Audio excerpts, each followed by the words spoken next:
I'm Zach Bauer, and I work at Raeco Builders as the marketing and development director. What kind of content are you recording here in the studio? So we primarily do our monthly podcasts, which we call it Structural Snack Down. We do snacks with questions, and then we rank them at the end. And sometimes we'll add in some blog videos with that, but most of the time we do the podcasts.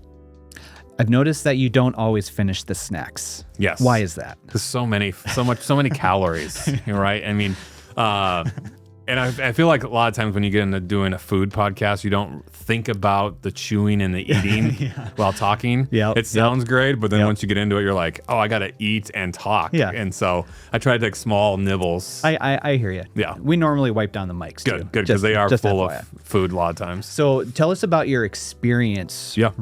Like, what has that been like recording here at the Video Lab? Yeah, it's been great. I mean, what I love is we bring in a lot of guests that come from the outside in.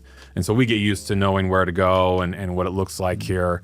But for them just to be able to show up and sit down, lights, camera, action is one of the huge benefits. It's been smooth, it's easy.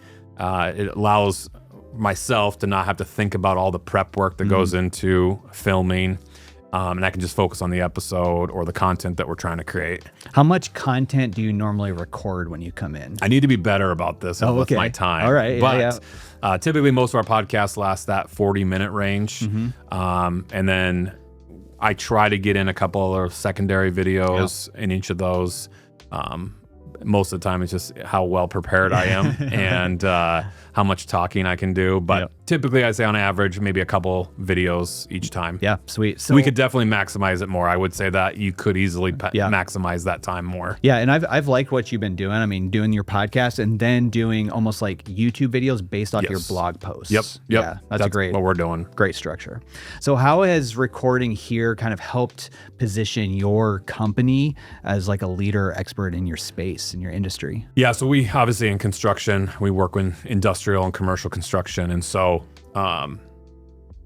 there's so many of those out there. And so trying to find ways to find a lane or a voice that fits not only us, but our customers and what we do. And so we've really kind of taken the angle of our podcasts of having conversations about construction with guests, as well as our videos that we put on YouTube kind of based off our blogs. We kind of take the angle of kind of more of an educational, a deep dive into the world of construction. Nice. And so sometimes they'll be very broad. Some of them might be very niche focused with engineers or architects. So they're really, the way we kind of really approach it is how can we try to create the most educational content around what we do and not so much on, we build buildings, right. more of the deep dive niche focus. So if you could narrow it down, what do you think is the biggest benefit that you've seen from recording your content here? I mean, I think the biggest one is just the time saved of just, I literally pull up, walk in, sit down. Yeah. I mean, that time alone is, that hour and a half mark of, if I was more prepared and efficient, I could probably pump out 2 or 3 podcasts in an episode in an hour and a half of just sitting down. And that one block of time allows you to create so much value and so much content in that period of time is a huge benefit of just saving time. And then I would say secondary with that is just the quality.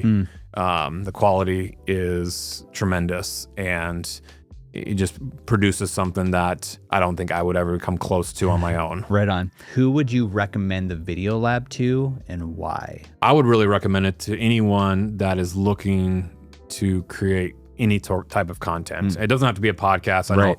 I know I've talked to a lot of people who are like, well, we don't do a podcast. It doesn't have to be a podcast. Content video, instructional videos, anything, interviews, testimonials, anything that you would want to create a content piece. One, it saves you the time of not having to set up, buy everything, make sure it's working and recording it. 2, just the quality that you get to show up and crank out content that is going to deliver the quality and everything. I would recommend anybody that's creating any sort of content. This is the perfect place to be able to just show up and focus on what you're trying to produce. And I've been in the background before of creating videos and lighting and all that, and it really does take away a lot of the amount of time you put into doing that to make it right.